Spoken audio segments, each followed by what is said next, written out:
চট্টগ্রামে gas line বিস্ফোরণ, মৃত্যু বেড়ে 4, আরও 5 জনের অবস্থা আশঙ্কাজনক। চট্টগ্রামের হালি শহরে গ্যাস লাইনের বিস্ফোরণে দগ্ধ হয়ে আরও একজনের মৃত্যু হয়েছে।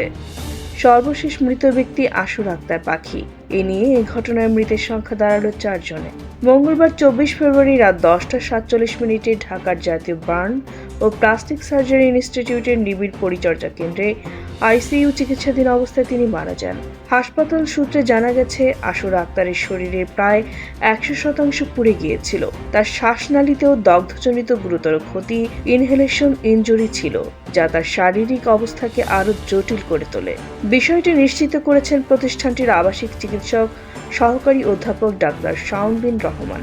আশুর আক্তারের বাড়ি চাঁদপুর জেলায় কোচুয়া উপজেলার রহিমানগর গ্রামে। তিনি আবুল বাশারের মেয়ে। এর আগে একই ঘটনায় নূরজাহান আক্তার, তার ছেলে শাওন এবং দেবর সুমন মারা যান। সর্বশেষ আশুর আক্তারের মৃত্যুর মধ্য দিয়ে নিহতের সংখ্যা বেড়ে 4 জনে দাঁড়িয়েছে। এদিকে বিস্ফোরণের ঘটনায় দগ্ধ হয়ে আরও 5 জন বর্তমানে জাতীয় বার্ন ইনস্টিটিউটে চিকিৎসাধীন অবস্থায় রয়েছেন। চিকিৎসকদের ভাষ্য অনুযায়ী তাদের অবস্থাও আশঙ্কাজনক। প্রসঙ্গত, চট্টগ্রামের হালি শহরে একটি বাসায় গ্যাস লাইনে জমে থাকা গ্যাস থেকে বিস্ফোরণের সূত্রপাত হয়। এতে একই পরিবারের মোট 9 জন দগ্ধ হন। দুর্ঘটনার পর আহতদের প্রথমে স্থানীয় হাসপাতালে নেওয়া হয়, পরে উন্নত চিকিৎসার জন্য তাদের ঢাকায় স্থানান্তর করা হয়। ঘটনাটি নিয়ে এলাকায় শোকের ছায়া নেমে এসেছে।